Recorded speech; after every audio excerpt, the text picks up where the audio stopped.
On a cold autumn night in 1956, the fields of eastern Austria looked calm. Low mist hung over plowed ground, and a thin line of barbed wire marked the edge of a world that called itself People's Democracy on one side and the Free West on the other.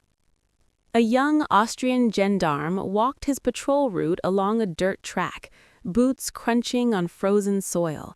On his map, the border was a sharp black line. In his orders, it was a place to be guarded.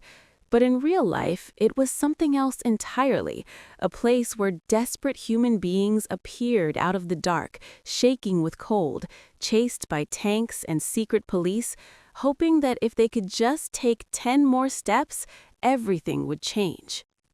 Somewhere behind him, in the night, Soviet engines rumbled as armored columns pushed deeper into Hungary to crush a revolution. In Washington, analysts watched radio intercepts and urgent cables. In New York, front pages shouted about the uprising. In Vienna, embassies braced for a flood of refugees and a test of Western resolve. And out here, on this narrow strip of farmland, the entire drama of the Cold War came down to what one border guard would do when a group of exhausted Hungarian kids stumbled out of a ditch and into the beam of his flashlight. To understand why that moment matters to an American audience, you have to see the bigger board. After World War II, Austria sat in the middle of a divided continent. It had been occupied by the Allies, then, in 1955, regained its sovereignty and declared neutrality. On paper, it was not in NATO, but geography did not care about paperwork. To the east and northeast, Austria touched communist Hungary and Czechoslovakia, hard edges of the Iron Curtain, lined with fences, mines, and patrols on the socialist side. On the western side of those same lines sat the United States and its allies, pouring money, technology, and intelligence resources into making sure that if the Soviet system ever cracked, the West would be ready. Austria became a country of first asylum, the first patch of non-communist ground that Hungarians, Czechs, Poles, and East Germans could reach on foot when they fled. It was also a transit state.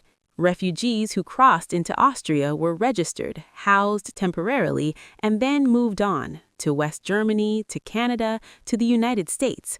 Behind the reception camps and bus convoys, Western embassies and agencies, including American ones, built systems to screen, select, and resettle people in ways that the Eastern Bloc could neither match nor stop. That is where technology, policy, and human courage intersect. On the communist side, barbed wire and guard towers tried to freeze Europe in place.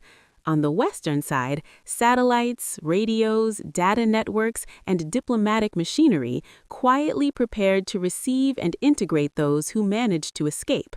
The Iron Curtain was supposed to be a wall. In practice, it became a filter. And every time someone slipped through into Austria, the United States was there on the other side of the process, turning the Kremlin's loss into the free world's gain. The first big test came with a bang in October 1956.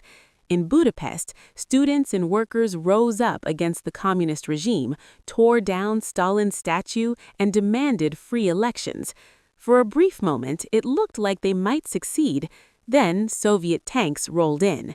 As the Red Army pushed into the capital and crushed resistance, ordinary Hungarians made a different calculation. If they could not change the system, they would leave it. Many piled onto trains and buses toward the western border. Others simply walked, following dirt roads and faint footpaths toward Austria, aiming for stretches of frontier where the terrain was broken and patrols were thin. On the Hungarian side, the border regime was in chaos. In some sectors, fences and mines had been removed or damaged during the uprising. In others, local border guards sympathized with the rebels, looked the other way, or even gave directions. There were still danger zones, still shots fired in the night, but in many places, for a few critical weeks, there were also holes in the curtain. On the Austrian side, the news came in fragments at first. patrols reported small groups of exhausted Hungarian flares appearing out of the dark, some carrying nothing but the clothes on their backs, others clutching suitcases or children. Commanders reacted by sending soldiers to the border, not to seal it, but to catch up with the humanitarian reality, to disarm armed escapees, manage the flow, and prevent chaos in villages suddenly receiving hundreds of strangers. For Austria's government, this was a defining moment. They announced that Hungarian refugees would not be sent back. They framed these people explicitly as victims of Soviet aggression, men and women who had stood up for freedom and were crushed. That public line sent a clear signal down the chain of command. If someone made it across from Hungary in those weeks, they were to be treated as refugees first, border violators second. That did not erase the legal framework. Border guards were still, on paper, supposed to control entry points, process people, and report every incident. But on the ground, with mud on their boots and refugees in front of them, many faced the same quiet decision: enforce every rule to the letter or let compassion and common sense lead. Refugee testimonies collected decades later are full of small, vivid details. Teenagers who crossed fields at night, hearing gunfire behind them, speak of stumbling into a beam of light and seeing an Austrian helmet, not knowing whether the man behind it would shout, arrest them, or worse. Instead, in story after story, the first words are things like, "You're safe now," or "Come with me," followed by a march to a nearby village school or firehouse turned into an impromptu shelter. Officially, those guards were doing their jobs, taking charge of unauthorized entrants and bringing them to authorities. Unofficially, every time they chose not to push someone back toward the wire, not to interpret a crossed line as a crime, they were exercising a discretion that the Soviet system could not tolerate in its own ranks. Behind these human scenes, something else was happening that a Soviet officer would find even more unsettling. In 1956, Western intelligence and humanitarian agencies were already building the infrastructure of response that turned chaotic flight into organized resettlement. UNHCR representatives on the ground in Austria coordinated with the Red Cross and church groups to triage refugees, register them, and move them to camps. Austrian officials worked the phones with allies, negotiating quotas and airlifts. American and other Western immigration services reviewed files and arranged transport for individuals they wanted to bring west. Every one of those steps relied on a growing web of communications and data handling that the Eastern Bloc simply did not have. Telex lines, secure phone networks, standardized forms and procedures, all the invisible wiring of a modern administrative state tuned to intake, not just to exclude. To the standards of today's digital world, it was primitive, but to the Soviet system, it represented a different kind of power, the ability not only to keep secrets, but to process people at scale, to turn flight into freedom rather than into another form of confinement. American officials were at the center of that. From Vienna and other hubs, American officers screened Hungarian refugees for security risks and potential intelligence value, but also for immigration potential. They used the information flow coming out of Austria to build a clearer picture of conditions inside Hungary, which units were deployed, what propaganda people had heard, how deep dissatisfaction really ran. So when a Soviet general looked at the Hungarian crisis, he saw two problems at once. On one side, his own border forces had failed to hold back a mass exodus. On the other, every person who made it through to Austria was being fed into a Western machine that could not only shelter them, but learn from them, publicize their stories, and sometimes even bring them to America. The Iron Curtain was supposed to be a wall. In practice, it became a filter, and every time someone slipped through into Austria, the United States was there on the other side of the process, turning the Kremlin's loss into the free world's gain. 12 years later, the pattern repeated with a different cast. In 1968, the Prague Spring raised hopes of socialism with a human face in Czechoslovakia. When Warsaw-packed troops rolled in to crush the reforms, Czechs and Slovaks too began to leave. The border fortifications with Austria were stronger by then. There were fewer literal holes in the fence, and crossing was often more bureaucratic than dramatic. But Austria's role remained the same. Refugees arrived at the frontier, and Austrian border police and soldiers once again became the first Western uniforms they saw. On paper, Vienna treated them as temporary guests. In reality, it slotted them into the same network of camps, aid agencies, and resettlement programs that had been tested in 1956, now refined, standardized, and plugged into a larger Western consensus about how to handle people fleeing communism.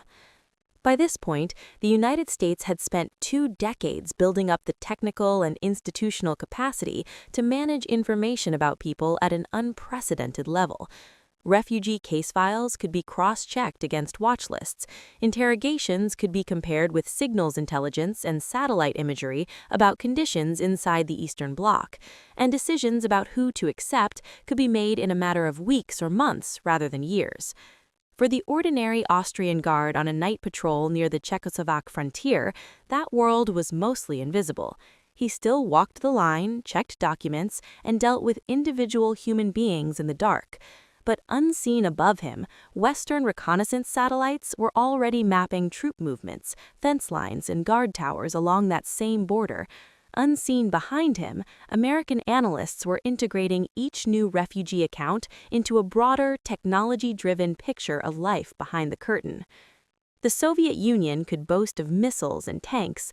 What it could not match was this combination: local discretion shown by a border guard taking a risk for a family, backed by a global information system that could convert each escape into hard data and soft power for the West. By the early 1980s, the pattern of refugee flows through Austria shifted again. When Poland imposed martial law in 1981 to crush the Solidarity movement, some Poles made their way west, and Austria again became a transit point. But public and governmental attitudes in Vienna were more cautious.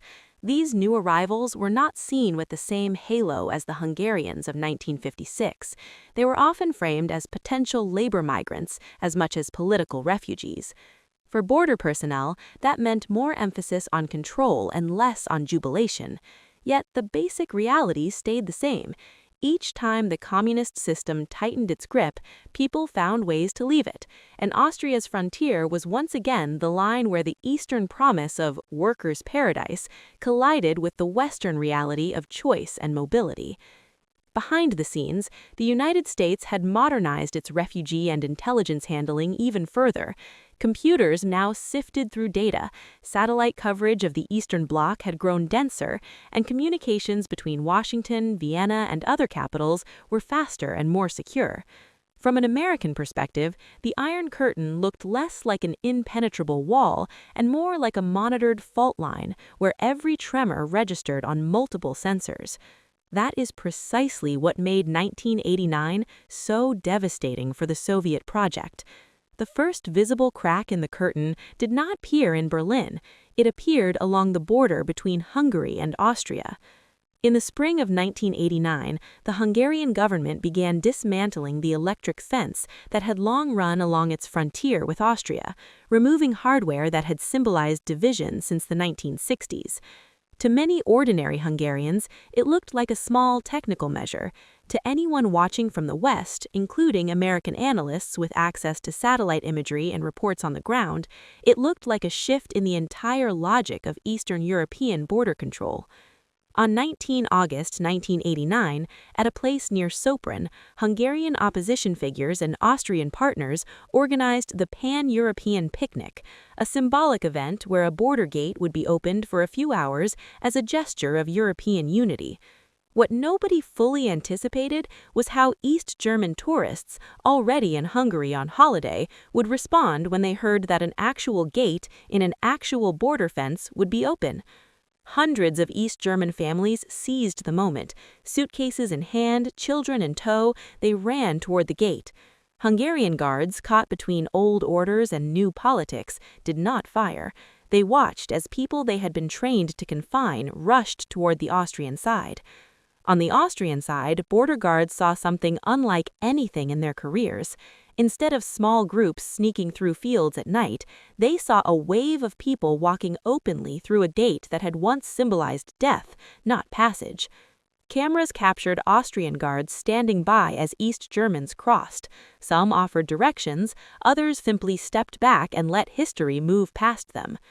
This was not an act of individual disobedience. It was the visible tip of a political decision coordinated between Budapest, Vienna, and Bonn, and understood almost in real time in Washington. But at the level of the individual border guard, the feeling was the same as it had been in 1956. Faced with human beings who clearly wanted out of the communist system, you could either block them or let them through.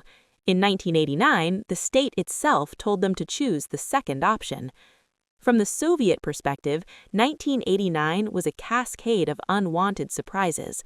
The same technology that had once been used to count NATO tanks and missiles now showed something much more dangerous for Moscow. Fences coming down, border crossings being opened, crowds moving westward in broad daylight. Intelligence reports from Allied capitals confirmed what the images suggested. The Eastern European regimes were not just weak, they were changing sides. For American viewers looking back dramatically, the emotional impact of these stories mirrors that of World War II narratives, where German officers are stunned by American logistics or air power. Here, instead of tanks on the battlefield, the shock comes from something more subtle but just as decisive, a Soviet system built on sealed borders, discovering, almost too late, that the West had spent 40 years mastering the art of handling what happened when people no longer believed in those borders. So where do the Austrian border guards fit into this larger American story? They were not the ones flying spy planes or running satellites. They did not draft refugee legislation in Washington or design refugee databases, but they stood exactly where two very different systems met.